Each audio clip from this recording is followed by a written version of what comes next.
Hey, this is John Fernay, the co-host of the Maryland Crabs, and I am here today with a Maryland Crabcake for your listening pleasure.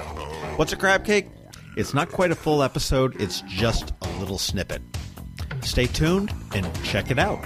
And make sure you check us out on themarylandcrabs.com. You can follow us on Twitter at MD Crabs Podcast, or find us on Facebook at the Maryland Crabs Podcast. And don't forget, subscribe, rate us, iTunes. Go there now. 3 candidates for Ward 1 Alderman. At your far left, you have a Democratic challenger, Ms. Ellie Tierney.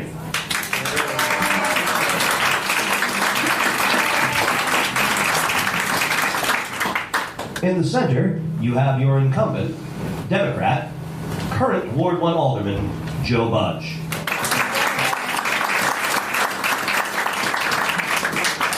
And to your right, you have the Republican challenger, candidate Larry Clausen.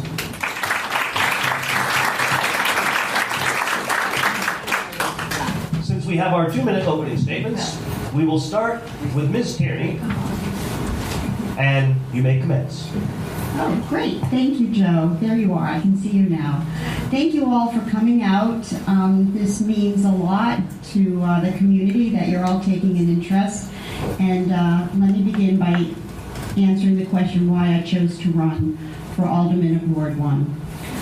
I chose to run because I'm both concerned and optimistic about the opportunity that Annapolis presents to us right now.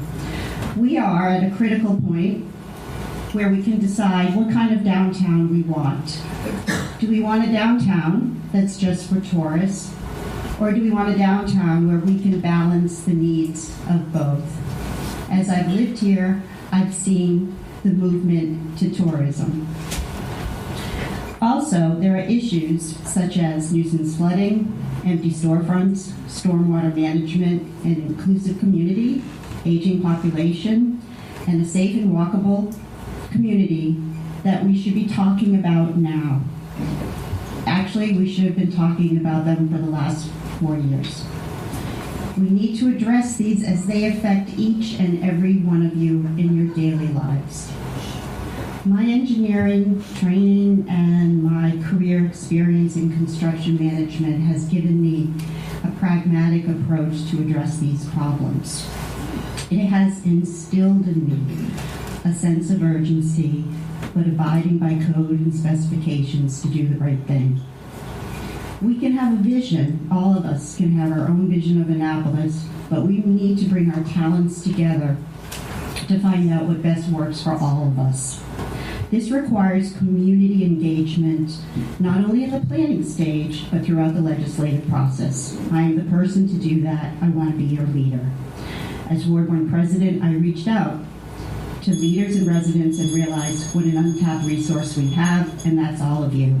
I want all of you to vote for me, and I will work for you. Thank you.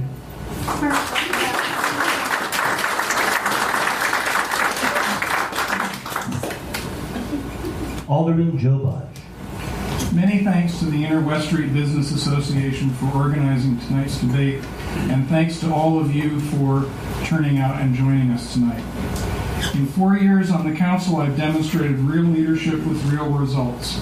I've formed alliances on the council to redevelop both the old Fawcett building and the old rec center, and to rebuild the public works complex on Spa Road. Together, we defined clear rules for special events, vendors, food trucks, and the forest conservation, and we adopted the city's Equal Protection Act. In the last 3 years, I led the council in reducing waste collection fees 31%. When no one would act, I introduced legislation to find a new tenant for the Market House. Throughout, I've shepherded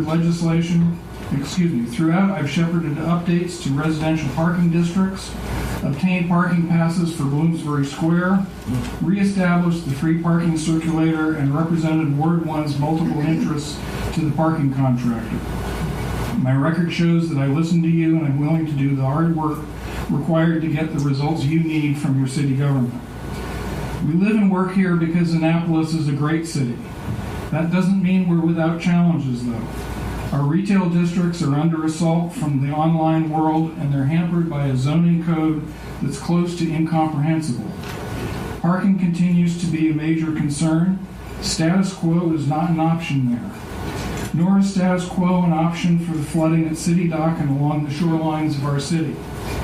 Our low-income communities need recreation and after-school education programs, and we need to begin funding $60 million worth of unfunded outstanding pension and benefit obligations. During my professional career, I focused on business. Now it's my time to give back to the community. My ability to do so through public service has been gratifying beyond my expectations. Every day I get to make Annapolis better for all of us. So I'm asking for your support in the fall elections to continue representing Ward 1 on the Annapolis City Council. Thank you. Republican candidate Larry Clausen. My thanks also to the Interwest Street Association for their arranging this, and also for the Metropolitan for your hospitality tonight. Thank you all for being here. When my wife and I moved here, retired here a little over 4 years ago, down in the historic district, we were struck by, we'd come here from Northern Virginia, where I had lived all my life to that time, inside the Beltway. We moved here and found a real community. And almost immediately it seemed clear that we had an opportunity to serve all over the place. The old joke about retired people saying, I don't know when I had time to work. I found myself, and my wife found herself, heavily involved with the historic preservation institutions here, Historic Annapolis, the Historic London Town, where we did fundraising and volunteer work and supported in every way we could. And I also am a trustee and a member of the executive committee of the Hammond Harwood House. Became a member of the New Providence Club, a men's club in town, where I was been the treasurer. We got involved in our church. Most importantly, we found ourselves giving historic walking tours with Watermark all over town. Hundreds, and if not thousands, of visitors of all kinds, from fourth graders through elderly, showing them this historic city and the Naval Academy. I think the most important opportunity to serve that I've had, though, has been over the last 3.5 years or so. I've been a member of the board of directors of the Ward 1 Residents Association, where you all know that Ward 1 is ground zero for anything the city council decides it wants to do. And so over the years, I have found myself increasingly frustrated at the time and the energy that we have spent trying to bring issues to fruition, trying to communicate with the city council, and to be heard. And I feel this is the calling that I have. We have real problems to solve here in the city, and I'd like to see them solved in my next term of 4 years on the city council. Thank you.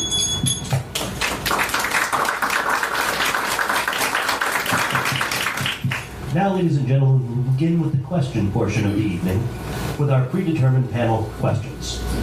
Ms. Tierney will be given the opportunity to answer the first question first, Mr. Budge the second question first, Mr. Clausen the third question first, and so on. So we'll start with our first question. Ms. Tierney, as Ward 1 Alderman, what will be your top 3 funding priorities for the next 4 years? Thank you for that question. Can you hear me? No. What happened? Try it again, sorry. Okay, time starts. Okay. The first 3 in order of priority, the first one would be funding for the flood mitigation, nuisance flooding, stormwater management plan. I say that, though, assuming that we can look at alternative sources of funds. I know that our Department of Public Works is actively pursuing funding from FEMA, etc. Probably not the best time to ask for funding from FEMA, but anyways, there are some alternative sources for that. The second funding source would be the Hillman Garage replacement. that is been kicked down the can for a long time, and I would hope that there's some creative means of funding that. It's 40 years old, and unfortunately it needs to be replaced. These are all sort of equal priority. The third funding is I'd like to really take a good look at what Chief Scott Baker needs. We need to give him everything he needs. I know that in this last budget we gave him 10 policemen staggered in their hiring, but in the environment, national environment that we live in with heroin, it affects us here in Annapolis and distracts the police force from neighborhoods that would feel a lot more comfortable if there was a police presence. So those are my 3 funding challenges. Thank you. Alderman Joe Budge. Thank you. I think we've heard a lot and talked a lot about the 2 Annapolises and the disparity between our low economic citizens and our better off ones. I think the first priority has got to be addressing that disparity. We need to put recreational programs back into their communities. We took them out years ago for budget purposes, and we need to bring that back. We also need to put in programs for after-school education for exactly the same reasons. The schools control our education during the school day, but after school is when our kids need help that the city can provide. And so I think those 2 combined are a critical element that we need to start building into our budgets. Secondly, I agree with Ms. Tierney on the nuisance flooding, flood control. That's something that we need to do. It's a necessary first step on our future efforts against sea level rise. And then finally, I think we need to make a serious start on getting control over our unfunded pension and benefit liabilities. There's been a lot of talk recently about the city's debt. The unfunded liabilities are not debt. They're just bills that you owe.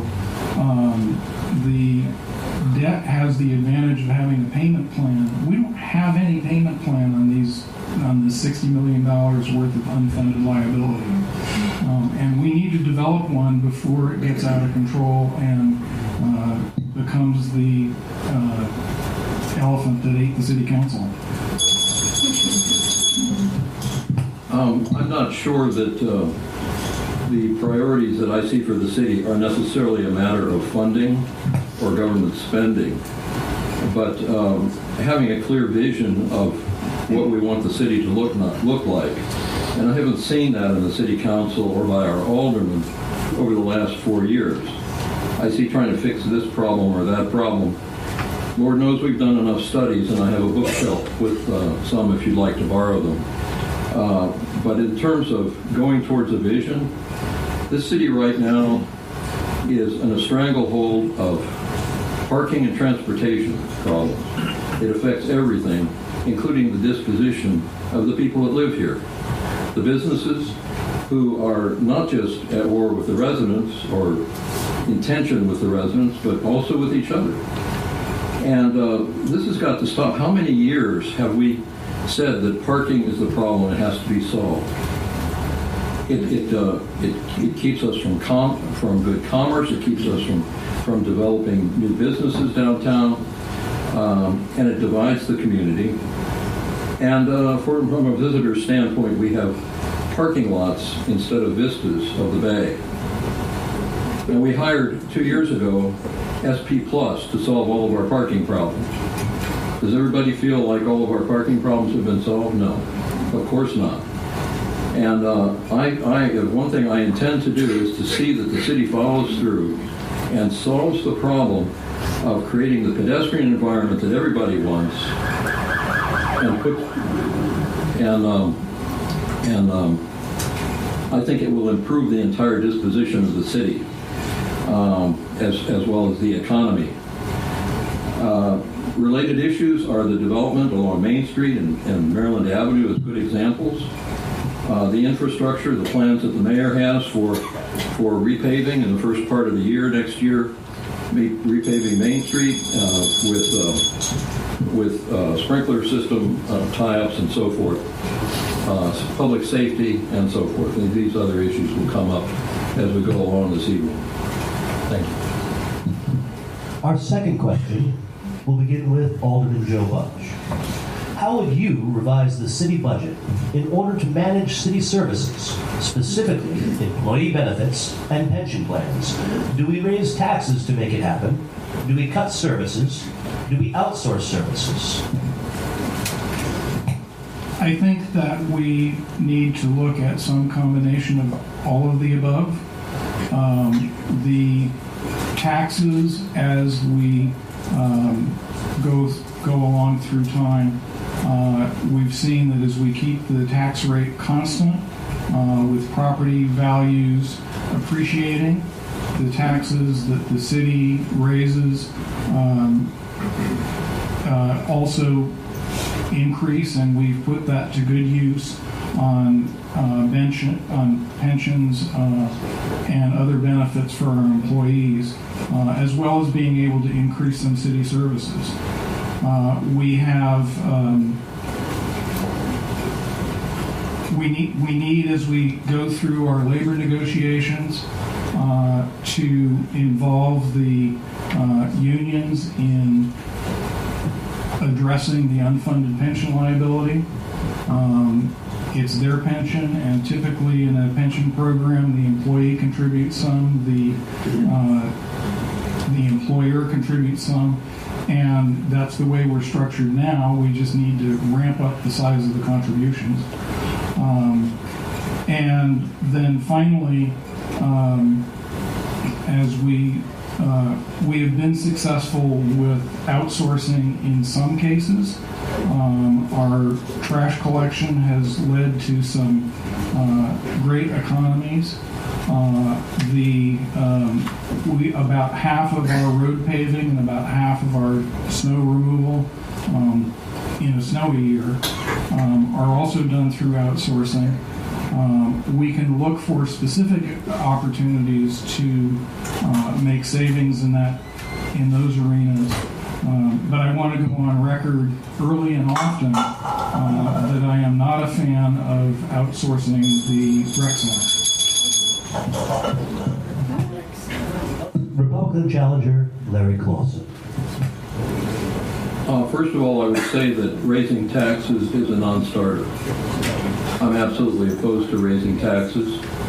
I'm in favor of outsourcing where we can, and I'm certainly in favor of renegotiating labor contracts, and if necessary, revising the staff structure so that we are working smarter rather than with more people. I don't think that we have too few people working for the city government.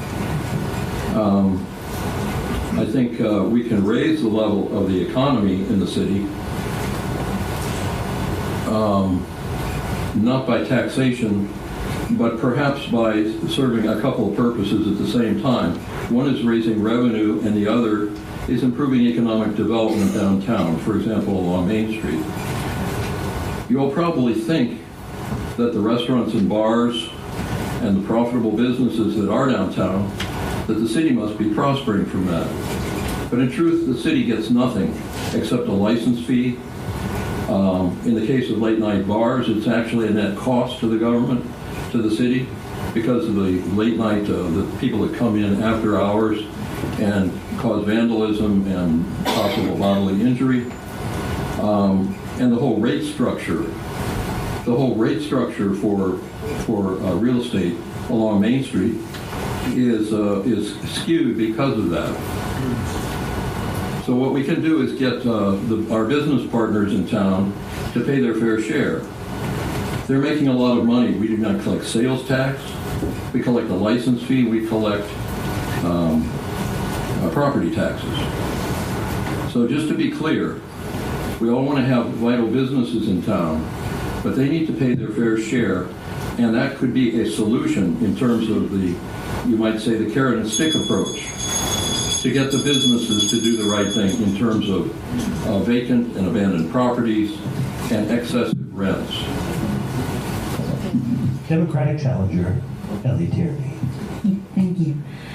I understand that city budgets are a lot different than construction budgets. I just want to mention that in my last year with Turner Construction, I worked on a $900 million community hospital.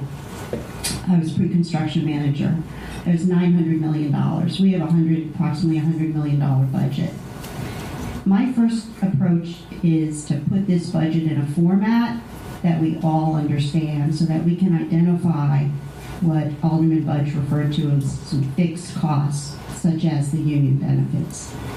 Costs that we cannot negotiate.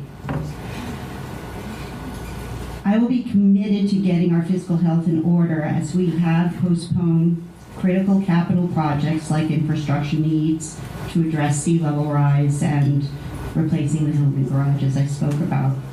And our debt continues to increase without a plan, a recovery plan for debt reduction. We cannot spend without having a source, and if we don't, we need to either reduce costs or look for revenue sources. We also can look at alternative funding sources, as I do not believe the city has to take on the entire burden of Annapolis flood mitigation. We can look at our tax structure. I see we have the mayor here, so I hope he's listening. We can look at our tax structure shared with the county and see who benefits more, and is that fair? We have not demonstrated fiscal responsibility in the past by leaving $1 million on the table for the rec center purchase, or not using that year to reevaluate the golf course to see if there was some type of revenue opportunity there.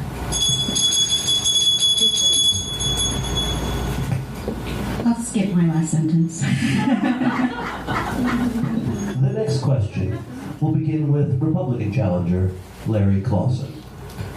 Which Ward 1 neighborhoods have issues you consider of utmost importance? And how will you address and solve those issues within the next 4 years? Republican challenger Larry Clausen. That's a good one.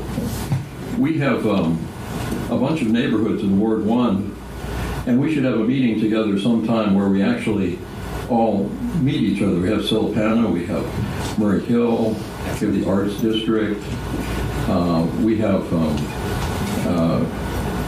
well, of course we have downtown, don't we, the Historic District.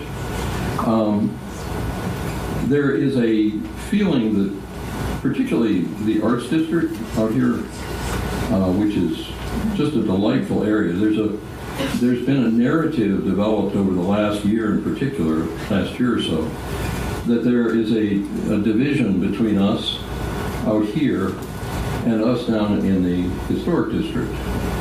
And if there's one thing I intend to do is to demand that we get together, because this is a false narrative.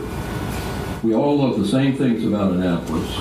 The issues that divide us, for example, relating to the Historic Preservation Code, that enables the Historic Preservation Commission, the idea that somehow the arts community is entirely motivated differently from, my gosh, I'm in the executive committee of a museum that has one of the most famous collections of historic decorative arts in the country, the Hammond Harwood House. How can we be divided over such issues as art? That's a false narrative, and I personally have a tremendous sense of identity, not just from my business experience, but my own art experience, which began in 3rd grade when I started studying the violin. The few years before we moved here, I was actually running a music school, 250 students, and 25 professional musicians from downtown Washington. I know a great deal about art and the business of artists. I studied art one summer at the Corcoran Gallery. We can come together, and I intend to be that bridge. And I have the accessibility as an individual that you all who know me know that I am accessible to talk about these things. I look forward to making that happen. Democratic challenger, Ellie Tierney. Could you repeat the question? Because it... Which Ward 1 neighborhood have issues you consider of utmost importance? And how will you address and solve those issues within the next 4 years? Okay, thank you. That's what I thought it was. Well, let me tell you a story. When I was Ward 1, I'm not sure if I was president at the time, but it was several years ago, and I ride my bike to Crawls, and I pedal past Bloomsbury Square, and I got to start chatting with some of the residents there, because it's a very community neighborhood, sitting out on front porches and that kind of thing. And I built a relationship with some individuals, and I realized that some people in Ward 1 really didn't know that Bloomsbury Square was part of our community. And for a livable city, every resident has to have some civic pride. They have to feel like the city is helping them and they get their fair share of services. Otherwise, they feel disengaged, the kids feel unwelcomed, and the rest you can guess. So I have a thought here that is more inclusiveness and building relationships versus bringing services to them. You have to do both. We have to assure them that we will give them state, transportation that is not in really the city's hands, but make sure that they have a means to get to the rec center, or we help them with their community center. Now, the city doesn't necessarily have to do this. I strongly believe that every ward should take care of their city housing that way. I am so proud of our Ward 1 members for embracing Bloomsbury Square. Thank you. Alderman Joe Budge. We have so many communities in Ward 1. I hate to single out one of them, or even just a few, but time sort of requires that. One of the things that is great about Ward 1 is that we do have so many communities that have their own character. I think one of the most high-profile issues in the community is out in Truxton Heights, where we have problems with basic flood control. When we have a strong rain, there are rivers running down the streets, rivers running into people's living rooms. We need to work with Public Works to create the projects to do some basic stormwater runoff control there. This isn't like improving existing controls. It's like there's nothing there because this community was put together long before the engineering and stormwater controls had anything like today's sophistication, and they need help. Secondly, in the Murray Hill area, one of the biggest concerns that people have is the quality of the water in Spa Creek. We need to continue working. The council recently adopted a watershed improvement plan. We need to start working to implement that to improve the waters, both in Spa Creek and obviously as well as in the rest of the city waters, so that we can enjoy all of our water sports, so that we can enjoy our street and parks and our other access to the water. And then finally, in the historic district. I think the number one problem that I hear about the most is parking, parking, and parking. The fourth question will begin again with Democratic challenger Ellie Tierney. The preservationists and artistic components of our community appear at odds on what should be allowed in our historic district. What skills and/or experience do you have that makes you think you can develop a shared vision for our historic district that will be acceptable to all elements of our community and beneficial to Ward 1 and the city? Democratic challenger Ellie Tierney. Well, specific to art and I guess the mural issue, full disclosure, I have a mural on my bed and breakfast, and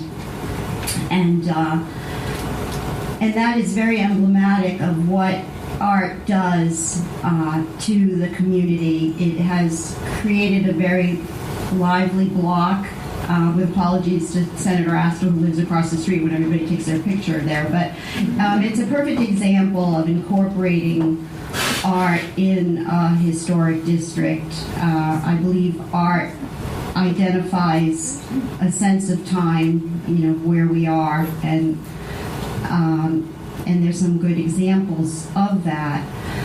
I believe that it was about a year ago when HPC rolled out new legislation. Unfortunately, it was very hasty. The timing was very interesting, and the rollout was very sloppy, and it created elevated emotions, and it was totally unnecessary process. I hope that when we have the opportunity to do that again, which we should update our HPC regulations, we will have a town hall forum, which I would have every intention of doing. Our last one involving HPC was very productive. Unfortunately, the workshop was stopped and again created bad feelings. There was a speaker that I can't recollect the name, and Lisa Craig was it was great to have this speaker come and talk to us about incorporating the arts district in the historic district. And I'd like to get that speaker again and address the economic vitality that can be created by the synergy between the arts district and the historic district. Alderman Joe Budge. Thank you. I think it was unfortunate that our dialogue between the arts community and the preservation community was essentially put on hold as we waited for the lawsuit over the mural to play itself out. I agree with Mr. Clausen that the communities are not that far apart. We both care about the same things. We both see value in preservation as well as in the arts down in the historic district, and we need to come back to the table, as Ms. Tierney mentioned, and start discussing how we bring this back together again. I think we can find a number of forums to start doing that now that it looks like we're about to have this lawsuit out of the way, and we're not going to be hamstrung. We can have town hall meetings, we can have meetings with the HPC and with the Art and Public Places Commission, as well as the council can push committee meetings if we need to bring everyone together. Are you yielding the rest of your time, sir? Yes. Oh, okay.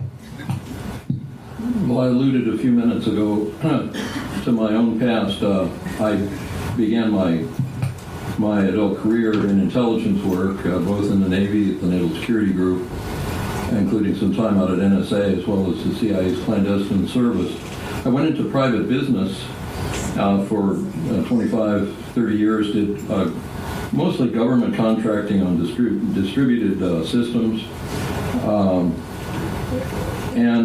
But all along, ever since third grade, I began to study the violin. I studied music all the way through my first year of graduate school. I've played every kind of show, worked with set designers, have directed orchestras. I know about the business of music. I spent almost 9 years running a music school, which was an outreach program at a large church in Northern Virginia. It was a serendipitous opportunity for me. I was in semi-retirement doing consulting. What a tremendous joy it was. So I know artists of all kinds. We taught ballet, we taught modern dance, we taught drawing and so forth. And these were all professional instructors that we had. So I have a unique personal experience in all phases of art that gives me a great deal of affinity. I love the Arts District and the people that are here. And it pains me to see the way things were mismanaged a year ago in trying to address the issues of the HPC enabling legislation. Because I know quite a bit about historic preservation as well. And unfortunately, understanding the arts and understanding historic preservation, the public has not been well educated about this. The groups have not been brought together. And this is not difficult to do. This is not brain surgery. It requires somebody who talks to people, who goes out into the community, can be easily reached, can be trusted when he says what his views are. You know he means what he says. I'll have to stop. Our next question number 5, will begin with Alderman Joe Budge. How do you envision City Doc's future? Should the city renew the current lease to the Sailing Hall of Fame project, support the Blonder Hotel, some other option? Tell us your visions for the future of Annapolis City Dock. Alderman Joe Budge. Thank you. As many of you know, I spent a fair amount of time working on the City Dock Master Plan, and I still believe that many elements of that plan are worth exploring in additional detail. We need to get the cars off of City Dock and return it to pedestrian use. The City Dock Master Plan included a number of planning studies as requirements. We've implemented some of those. We need to continue that effort so that we can figure out the traffic and pedestrian flows that are necessary, as well as we still don't have a handle on the parking side of it. Mr. Blonder's proposal for a hotel out there is an interesting one. He would like to, for those who haven't heard, he would like to put a hotel there. And since the hotel needs parking, he wants a 2-level parking structure under what's now Dock Street. That's a $60 million proposition that might flood a lot, you think? I'm not sure that's a brilliant solution. But I think, the idea of repurposing the unsuccessful restaurants out there into hotel space or other kind of space that will bring people in, I think is a good one. We need to continue our efforts with studying solutions to long-term sea level rise and flooding. The specific answer that was in the City Dock Master Plan is probably not the right one, but that's why we've been working since then on the Weather It Together program to start putting alliances together that can develop those plans. Republican challenger Larry Clausen. I find it hard to relate to the term vision in terms of what's gone on or not gone on during the last 4 or 5 years. We have the City Dock Master Plan, which is not yet actually a part of the law of the city. And it's true, it's been picked apart and used when useful, or changed when it was necessary or thought to be necessary.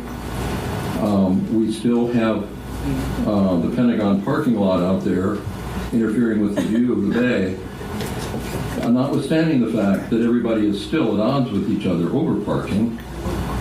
So we can study this and study the minutiae and the detail. Maybe we could do another parking study. I have a copy of the last one on my bookshelf at home. There's also the Ward 1 sector study. These are all interesting. Actually, I have them in Adobe if you'd like to look at them. They're very interesting. Any one of these plans might have been implemented. But it takes some courage, and it takes going out into the community and connecting with people day after day and saying, is this what you really want? What are your thoughts about it? How about having town hall meetings regularly so that people can express their views and you can explain to them what the actual issues are, what the truth is. So we're where we were 4 or 5 years ago, and we have a parking lot. I'm not aware that Mr. Blonder has presented a proposal. Ward 1 Residents Association agreed to hear from their architect a sort of a concept, but it was mostly questions about what the residents would like to see. That's unusual, asking the residents what they'd like to see, by the way. In terms of vision, my vision is we get the cars out of there and we make everybody happy, because we will turn everybody into a pedestrian and they can quickly move from one place to another, and we can stop fighting over the gridlock. Thank you. Democratic challenger, Ellie Tierney. Could you repeat the question again? I lost track from the response. How do you envision City Dock's future? Should the city renew the current lease to the Sailing Hall of Fame project, support the Blonder Hotel, some other option? Tell us your vision for the future of Annapolis City Dock. Okay, yeah, I knew there were a lot of questions there. The Sailing Hall of Fame, I think what we have to remember is that there is a historic Waterman building there that is not addressed in the Harvey Blonder Hotel proposal. And in regard to the Harvey Blonder Hotel proposal, I met with Planning and Zoning. They don't even know anything about it. We were courteous as a Ward 1 board to meet with them. I think the one idea that was floated around was actually incorporating the Sailing Hall of Fame in the hotel.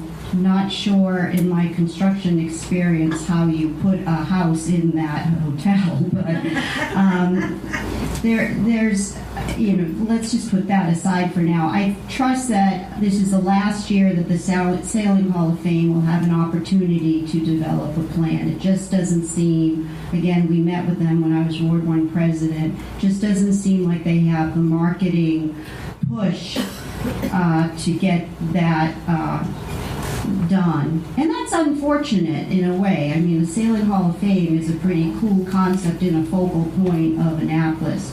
But let me bring up the City Dock Master Plan. The City Dock Master Plan is approved legislation. It went through a lot of turmoil, and it was basically disregarded or discarded because of the loss of surface parking, which Mr. Clausen refers to as the Pentagon parking lot.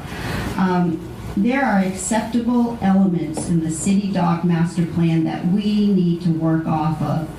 We should not disregard it just because we lose surface parking in the plan. When we did the bulkhead replacement project at City Dock, I know you all remember that, there were a lot of spaces that were gone, and it worked. So, was that the bell? That was the bell. Okay. All right. So I guess I'll finish. The sixth question will begin with Republican challenger Larry Clausen. What have you done, or what will you do, to galvanize and or consult the community prior to forming your decisions affecting your Ward 1 constituents? Republican challenger Larry Clausen. Well, thank you for that question.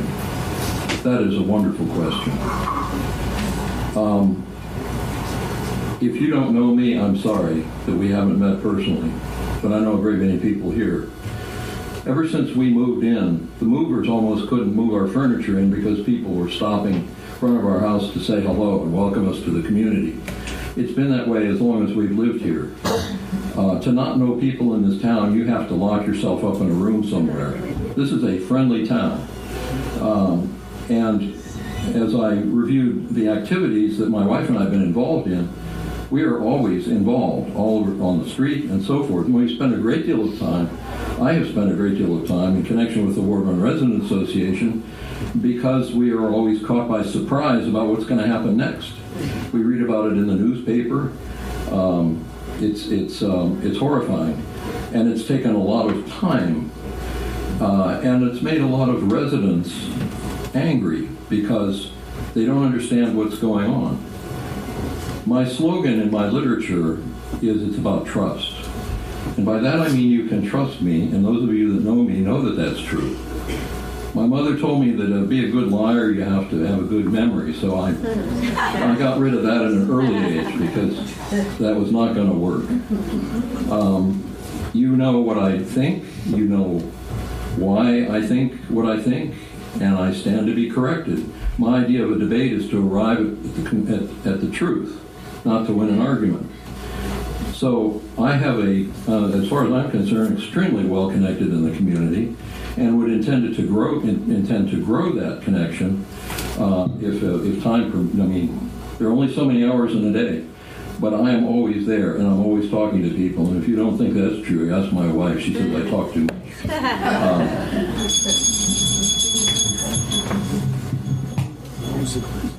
Democratic challenger, Ellie Tierney.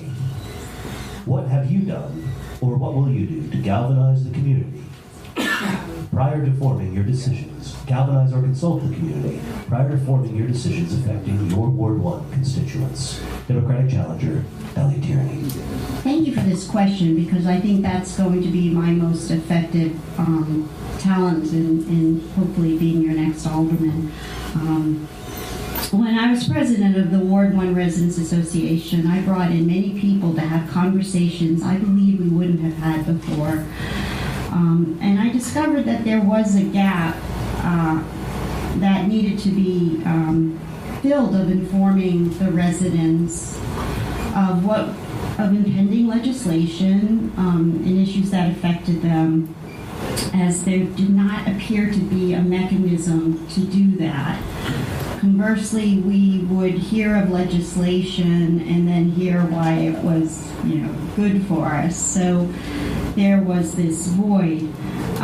Some examples, I don't know if some of you remember, was I took the lead in getting a town hall together in response to the rollout of the enormously important piece of legislation on historic preservation. Because the residents' consensus was that they were surprised and that it was, just something that they had no idea was coming their way. That is not going to happen on my watch. I think, based on my experience, it's in my DNA to have a collaborative approach. A lot of this has to do from my past career. From conception, you deal with the community. You deal, in my case, it would be in the owner and the architect. You have a collaborative process. You have a charrette. You design things. You work together all the way through. And that approach is what I'm going to do in the legislative process. I want to involve the community. What I found walking Ward 1 is that that's really necessary. Thanks. Cut off. Alderman Joe Budge, what have you done, or what will you do to galvanize and or consult the community prior to forming your decisions affecting your Ward 1 constituents? Alderman Joe Budge. Thank you. As Mr. Clausen mentioned, we have a very friendly and open community. It's hard not to know an awful lot of you, and I am talking with and discussing issues with constituents all the time on a daily basis. On some of the larger scale issues, We've been very successful bringing stakeholders together in multiple meetings to iron out what needs to be in legislation. The special events legislation was an example of that, where we brought business interests, community interests, and government interests together to figure out how to make that work. And we spent about 2.5 years on that. We're going to need to do a similar effort in the near future with parking. As you know, the parking consultant is about to release their study on their recommendations for parking. We need to bring people together to understand those recommendations and figure out how they apply to Annapolis, how we can change them, how we can mold them to fit here in our town rather than some generic big city, to make a solution that will improve life for all of us and for our businesses. Thank you, Alderman Budge. Are you yielding the remainder of your time? Yes. Thank you, sir. We will now move on to the audience question portion of the evening. We've selected our first 2 questions at random, and we will continue to select questions at random while there is time. The debate format will remain the same, with each candidate having an opportunity to answer questions first.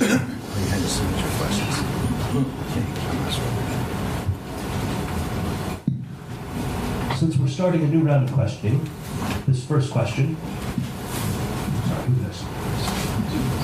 This next question will start with Democratic challenger Ellie Tierney. Ms. Tierney, what is your position on new development in the city downtown, given that there are so many for-rent buildings? Democratic challenger Ellie Tierney. Well, they're really... Did that happen again? No, that was my fault. Okay, here we go.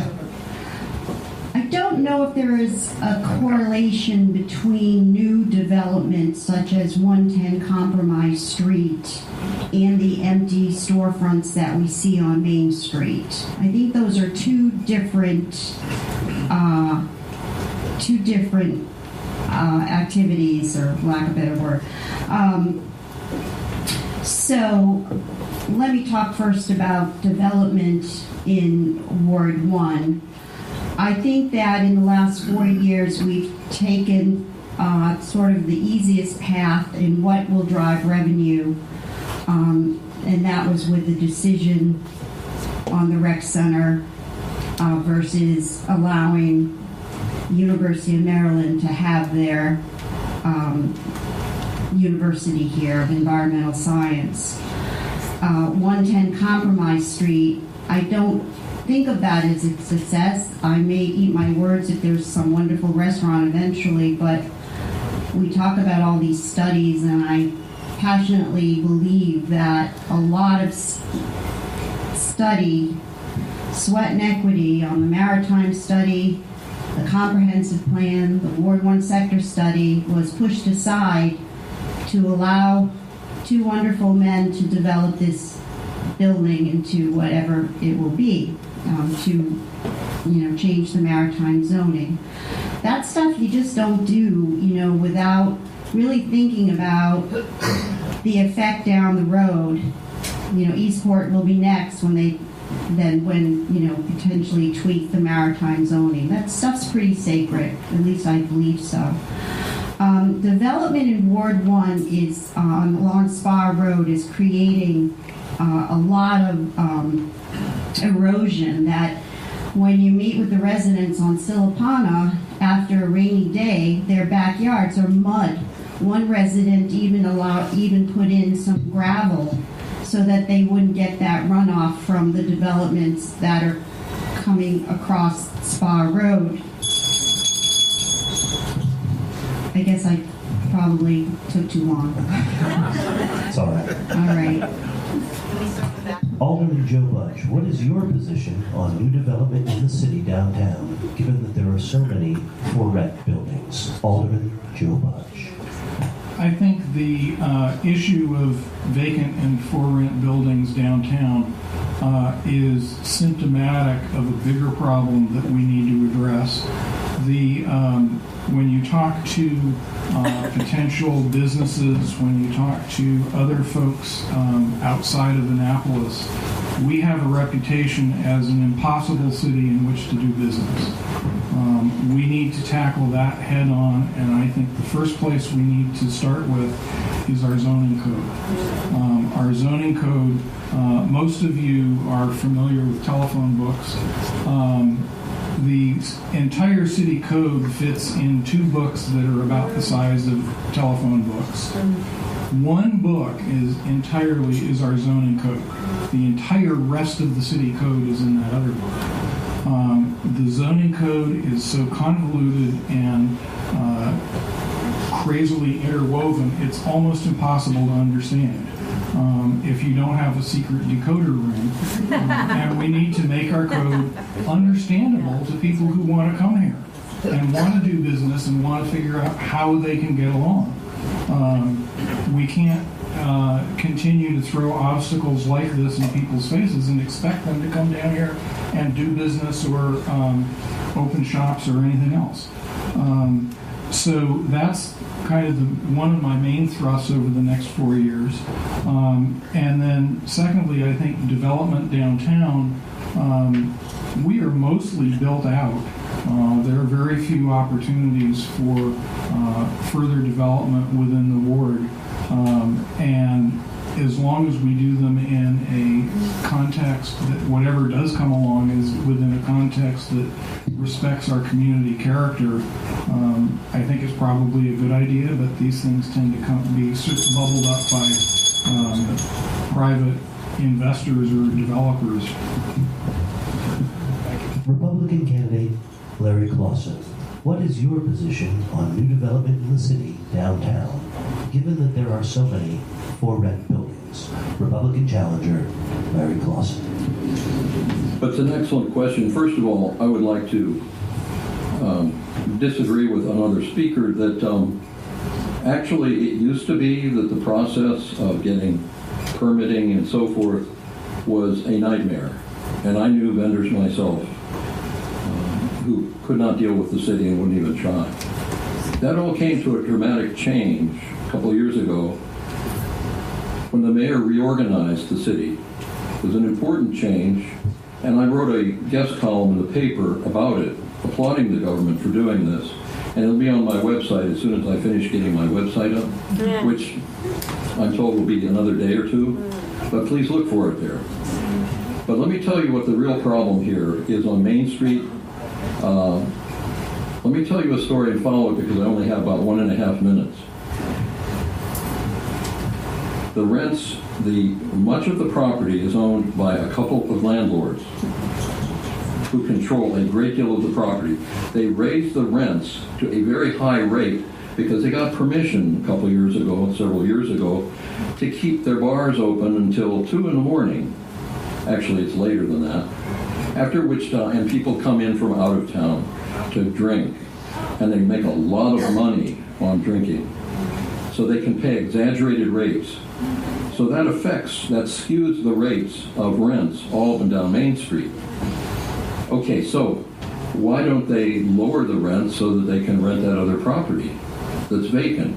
Because keeping the rents high allows them to leverage that property to buy other real estate elsewhere. Do you follow me? Has anybody ever told you this before? Okay, this is what's going on. Now, we can do a couple things. We can talk nicely with these landlords, and try to persuade them to do the right thing for the community.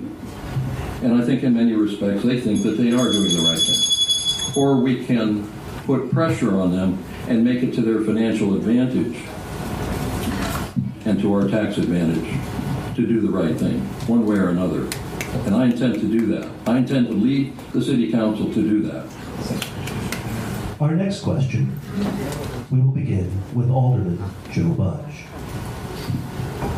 What mistakes were made with respect to the market house proposals and request for proposal process in the last round? Alderman Joe Budge. I wonder why you're asking me first. Market House RFP process continues to be a learning experience. Unfortunately,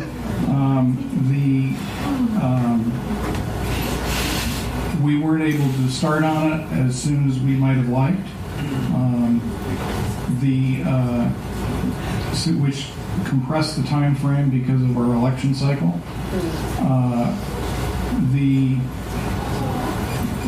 And in retrospect, it would have been beneficial to include in the RFP requirements a more quantitative table of criteria for evaluating the proposals. That being said, we have several proposals on the table in front of us. I am restricted by the city attorney and the purchasing officer from commenting on those proposals in public, other than in the council setting, because I am part of the selection committee, as it were. However, I sincerely hope that we will be able to make a decision in the near future rather than kicking this can down the road. Thank you. Thank you, Alderman Joe Budge. Next, we'll move to Republican challenger Larry Clausen. What mistakes were made with respect to the Market House proposals and request for proposal process? Republican challenger Larry Clausen. And I have 2 minutes. I have 2 minutes to explain that. You have 2 minutes to explain that. Yes. Only 2. The first problem is that this RFP was put out in the middle of an election year. There was no time for anybody to look at it. I'm talking about residents. Now, the bids that wound up coming in, I know that many of you here may emotionally yourselves favor one of the bidders, who is the group is the owner of this restaurant. And I consider them friends myself, but this is not what it's about. The RFP was flawed in so many ways. It's unbelievable. It needs to be postponed until next year and start over again. The RFP was for a market house. It was the opposite of a restaurant. And it was to serve locals, mostly takeaway, a true market house. Now, the 2 bids that have survived this process are bids to put in restaurants with bars. Now, you have to understand that the city is subsidizing the rent. So, whereas the market house, the bidder might be paying $15, let's say, a square foot. Right across the parking lot, one of the bidders is charging $65 a foot to Chipotle. So we would be subsidizing a restaurant and bar in the middle of a dozen other restaurants and bars. And what sense does that make? Obviously, a lot of people are very upset about this. Also upset that it's not going to be a market house. Also upset that the language in the RFP is so sloppily done that the opportunity to extend the lease may mean that the lease will pass, title will pass to the lessee, and we will lose control of it altogether. That's just a starter.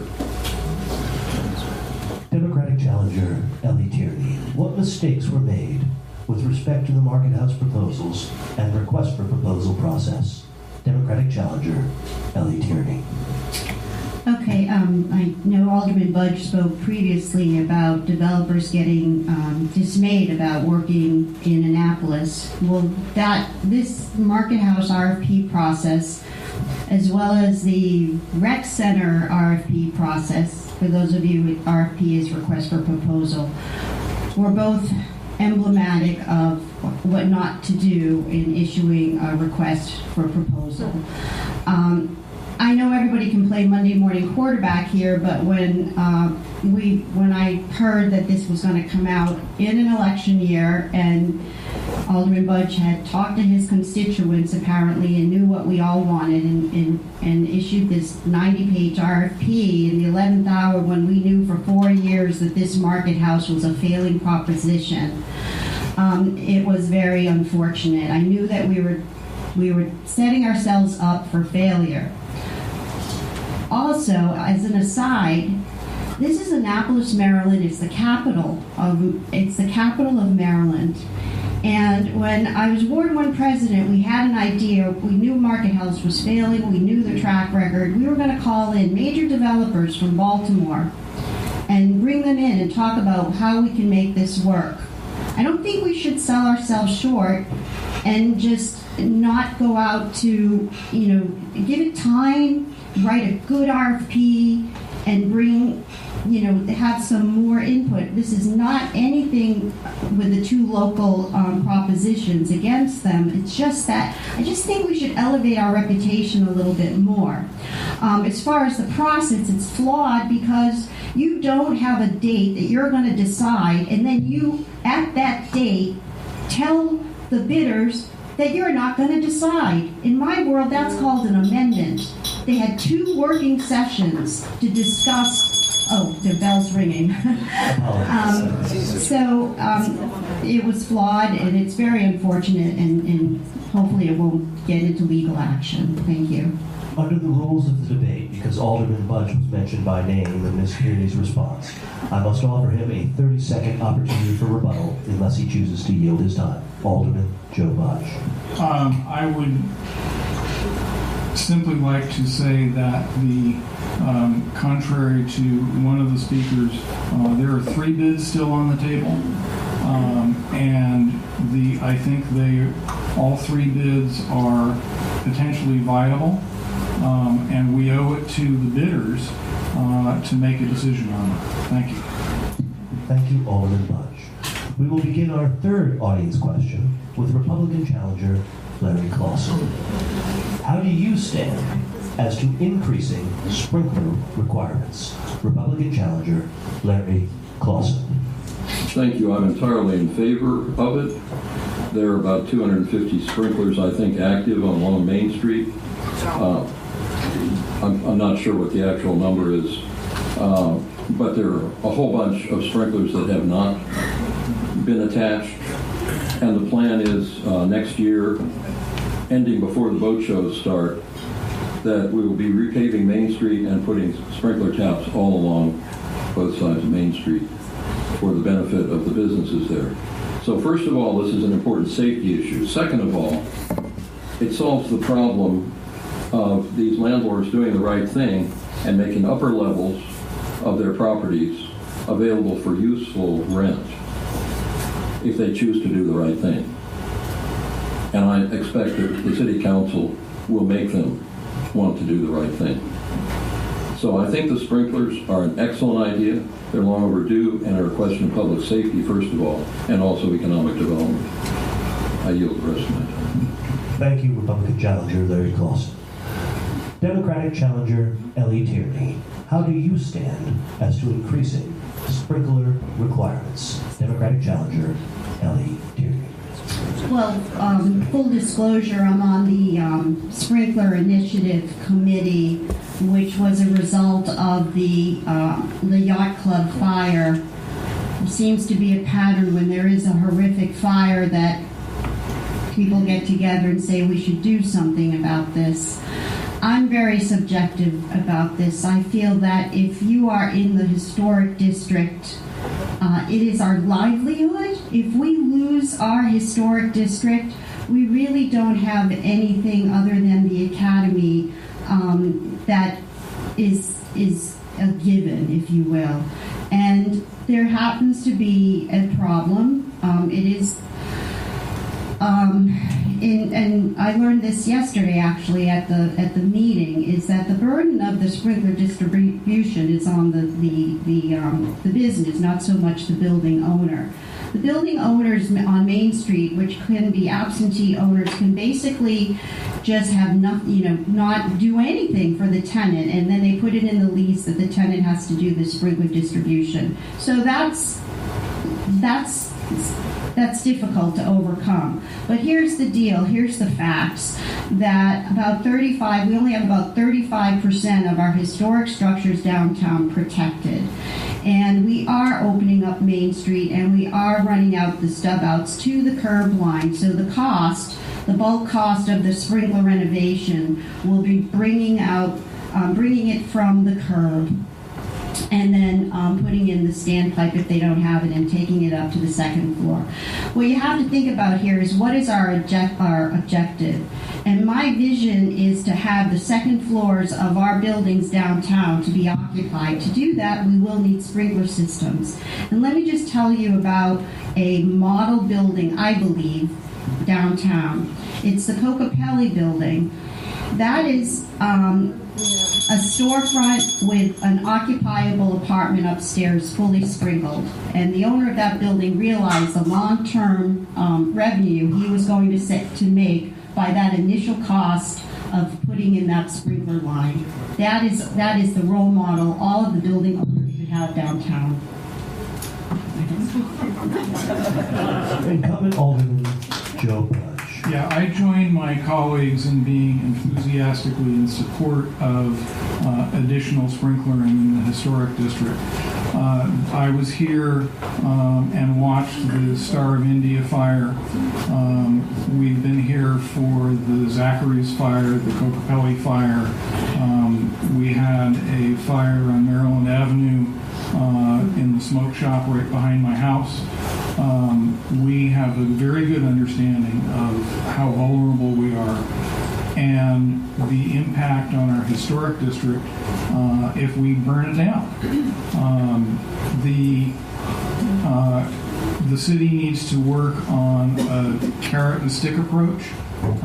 We need to, for a carrot, we need tax incentives. We need low interest loans to allow property owners and businesses to not only install the sprinklers, but they have to shut down some of their business for a time while they do that. We need to take those things into account. We also need a legislative approach to make businesses do that. We put legislation in place after the 98 Star of India fire that essentially made sprinklering voluntary unless you did half of your building in changing. And we had low interest loans, and by themselves, it didn't accomplish anything. Look at what happened with the yacht club.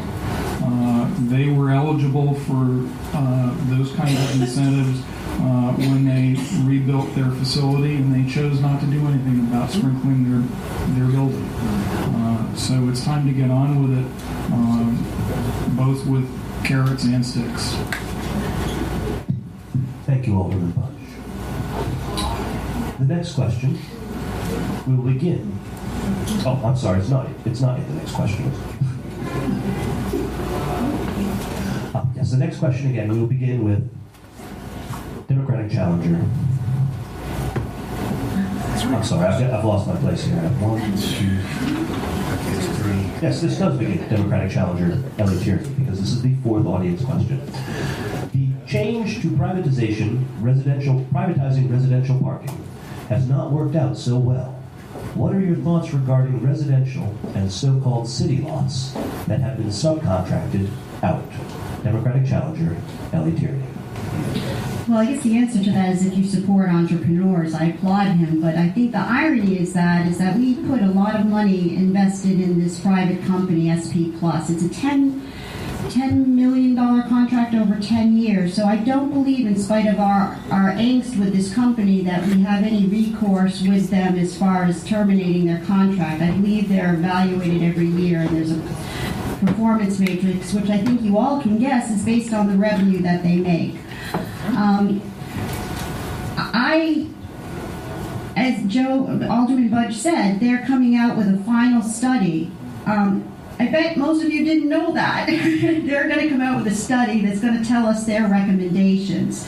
And I understand that we will have the opportunity to make comments, etc. I assume that their study will be based on kind of forced revenue, if you will. This this is disturbing because, speaking of RFPs, the intent of the RFP in awarding this contract was to optimize the use of underutilized garages. Those underutilized garages being Gott's and Knighton and perhaps even the State Garage, but they won't even look at the State Garage because that's free on weekends. So our hands are tied. I believe that residents in the Conservation District, if you don't know what the Conservation District is, it's the C1 district downtown. It really is an at-risk district. The lots are small, etc. I've talked to real estate agents, and property values will go down if they can't tell prospective buyers of single-family homes that they will have a residential pass, not only have a residential pass, but be able to park within a reasonable distance. So I would want to support residential parking after 5 p.m. in the C1 district. So we'll see what the study brings, but this is too much of an issue to address in 2 minutes. It's a big deal. Alderman Joe Budge. Thank you. I agree it's a big deal. But there are a couple of aspects of it. First, the city lots that have been contracted out. The parking contractor has been operating at full tilt for just a little over a year. They have done, I think, a reasonable job, not necessarily an outstanding one, but they've done a reasonable job of implementing our parking system as it is defined in our city code right now. Our city code sets the policies, and they're clear. They have made an imperfect system work as well as it can.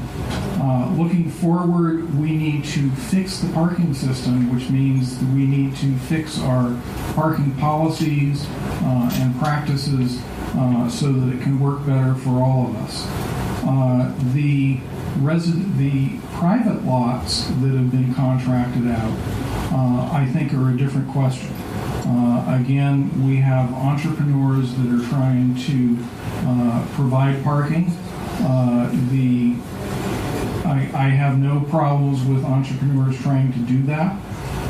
I think that we need to look at what kind of structure that needs to be done under, because there are certainly problems with the way it's implemented and enforced that we need to take a careful look at rather than just having Wild West of parking lots.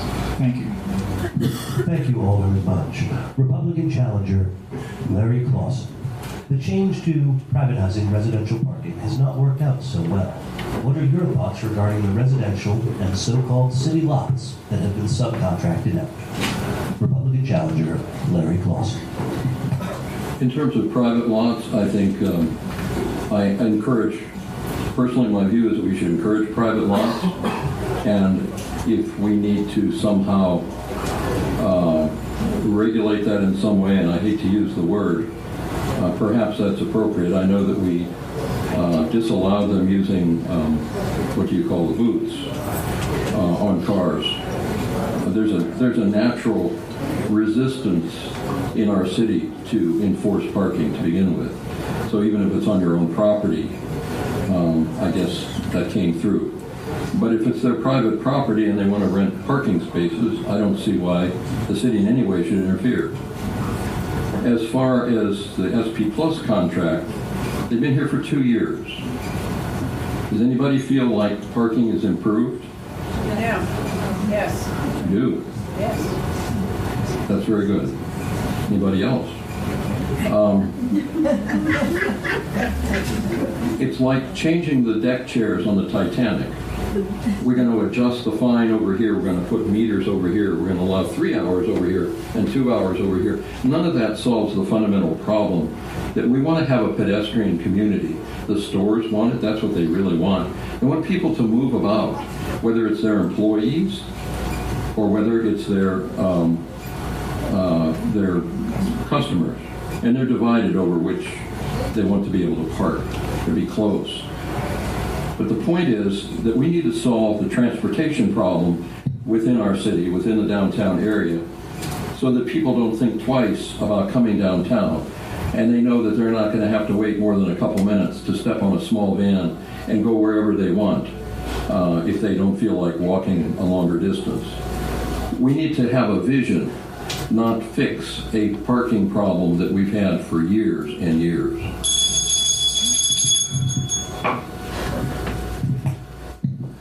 The next question, audience generated, will begin with Alderman Joe Budge. What will you do to improve Spa Creek Trail to connect our neighborhoods and create a safer city for pedestrians and bicyclists? Alderman Joe Budge. I think the issues with pedestrians and bicyclists go way beyond just the Spa Creek Trail. The Spa Creek Trail we, of course, need to work on. There's a trail that goes from, there's a march trail that goes from Truxton Park around through the Truxton Heights area and comes out back by Bates and Middle School. We need to connect that up with through the neighborhoods into the city, into downtown, so that you can get from here to there without being in danger from cars and have a reasonable prospect of getting where you want to go. In the trail itself, where it's laid out, we need to improve the lighting and the safety along the trail so that it ceases to become a haven for midnight drug deals or people running from the police. Nothing like shining a little bit of light on the problems and marking out bike lanes within Truxton within Truxton Heights to allow for the bikes there as well. Thank you. Thank you, Alderman Joe Budge. Republican challenger Larry Clausen. What will you do to improve Spa Creek Trail to connect our neighborhoods and create a safer city for pedestrians and bicyclists? Well, my principal concern is crime and public safety. And I don't know that there's an immediate solution to that without we have other areas like that in the city where public safety is a big issue, and people are not safe as pedestrians or joggers or bicyclists. So I guess it's a public safety issue for me first, not a question so much of improving the trails. Thank you. Democratic challenger Ellie Tierney. What will you do to improve Spa Creek Trail to connect our neighborhoods and create a safer city for pedestrians and bicyclists? Democratic challenger Ellie Tierney. Well, first, let me say that I believe that a livable city has to have quality bicycle and pedestrian facilities and a large number of bicyclists and pedestrians. And presently, we're very disconnected. The paths that you speak of, stop and start and stop and start. I can't say that I'm, I would ride my bicycle more if it were safer and it was more connectivity. This has to happen at the city council level. We have to decide if we want a bicycle-friendly and a walkable-friendly city. It sounds pretty simple, but it's a whole mind shift. Instead of having signs directing vehicles to City Dock or whatever, let's start having signs that say a 0.8 mile walk to the water. just get people to start walking and realize that basically everything is within a 1 mile radius. Specific to the bicycles, I know that my friend Alex Pine has been an enormous advocate for bicycle riding, and he has worked with the county because this does involve the county, and there have been some signs of progress. I don't know if you've been to City Dock, but it's so exciting to see a bike rack down there that's full. I'm an advocate of bike share programs. I know that there's positives and negatives. But could you imagine having a bike share outside of garages where people could pedal down to the water? These are the things, again, that we have to decide on the council, the vision forward, or else it's not going to happen. Our final question of the evening, randomly selected from the audience submitted questions, will begin with Republican challenger Larry Clausen. What uniquely qualifies you to be alderman? Republican challenger Larry Clausen. I would say the fact that I have broad experience in both public service, in the intelligence community, and in private business. So I would say my business and my parallel avocation of art is one consideration. But the other, perhaps the most important consideration, is my connection with the community, which I think is very strong, and I think I'm well known and trusted in the community. And I have no problem. In fact, I want to find out what the community thinks.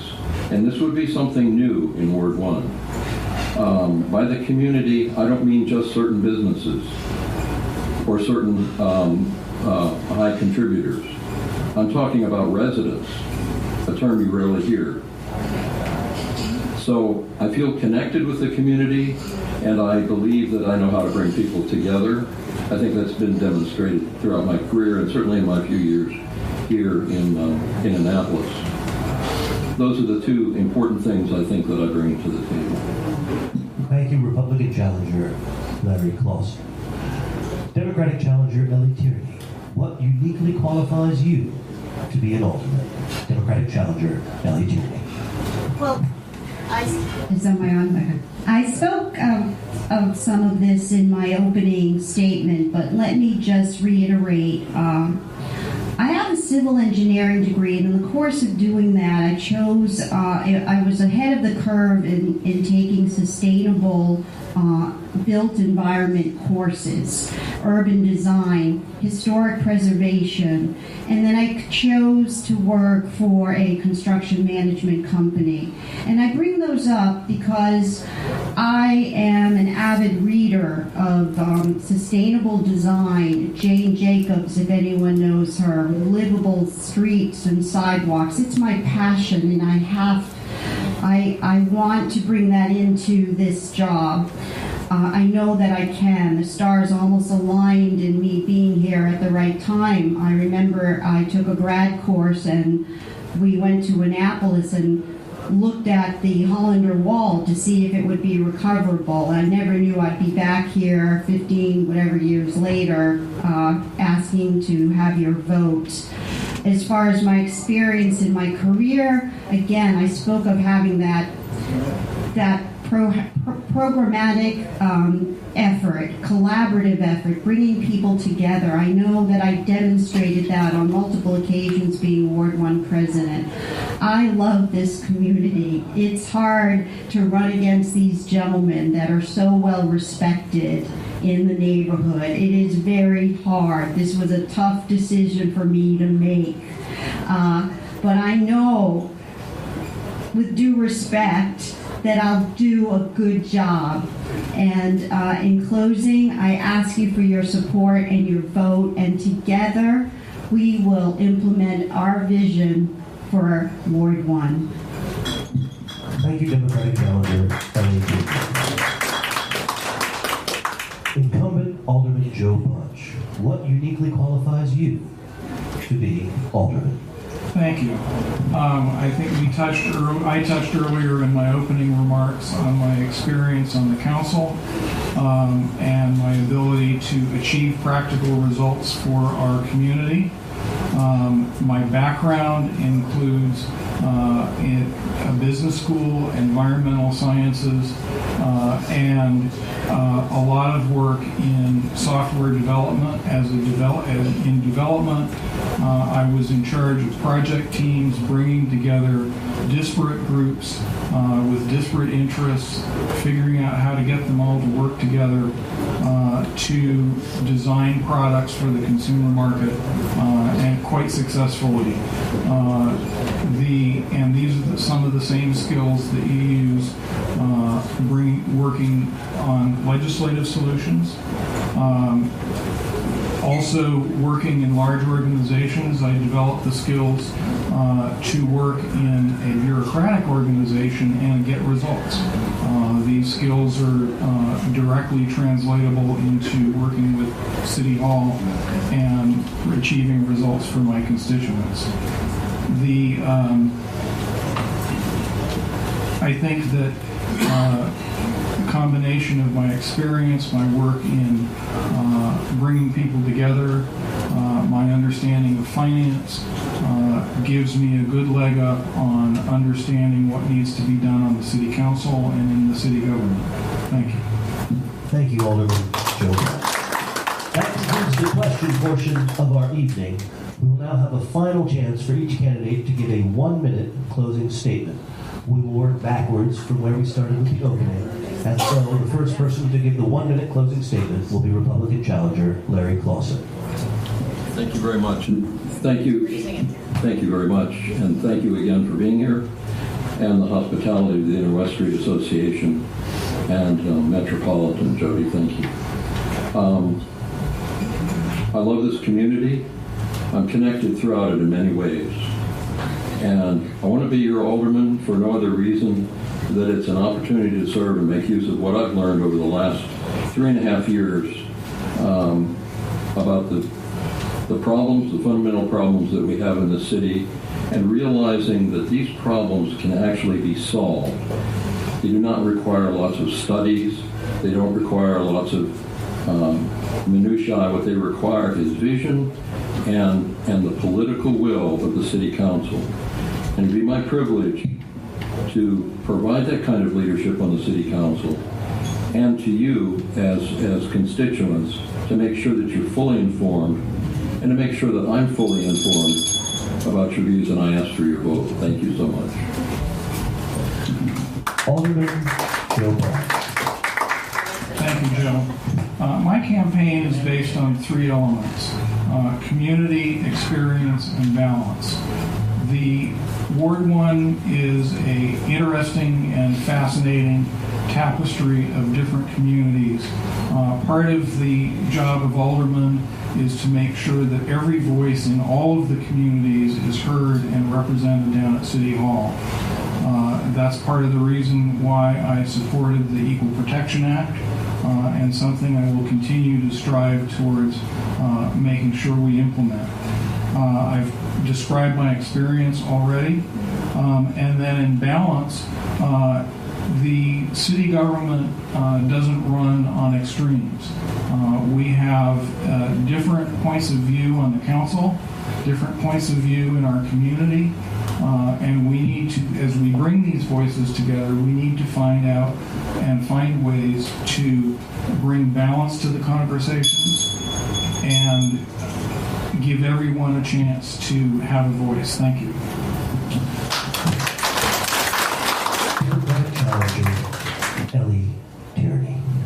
Thank you. And I forgot to say my thanks in the beginning to Metropolitan and all for having this and hosting this. As you know, or some of you may know, I'm a small business owner. I own a modest fort. My husband and I own a small bed and breakfast in historic Annapolis. And I tell you, I see Annapolis through the eyes of our guests. And there guests that are alumni of the Academy. They're visiting, they're repeat guests, and it breaks my heart when they tell me what they don't like to see. It might be the empty storefronts, it might be the ruins, the charred ruins of the yacht club, or it might be the Chipotle on Market. And there, by all means, there are some good things. My guests last night had a great time at Dining Under the Stars. Thank you, somebody, for giving them a seat. But my point is, I believe that the status of Annapolis Ward 1 right now, to me at least, is unacceptable, and we can do more. And I want your vote, and if I am successful, I'd like to meet with you all once a week at a place to be determined, to chat this all out and see how we can make this a better place to live and grow family. Thank you. Thank you, Democrat. Thank you. Ladies and gentlemen, this has been the Ward 1 Alderman debate, brought to you by the Inner West Street Association. Please don't forget to vote in the primaries on September 19th and in the general election in November. Thank you. This has been the Maryland Crabs podcast with Tim Hamilton and John Fernay. Sure to follow them in all the regular places: Facebook, Twitter, YouTube, and online at themarylandcrabs.com. Take a moment to rate us on iTunes. Now, get the hell out of my kitchen. Seriously, go! You're still here? It's over. Go home.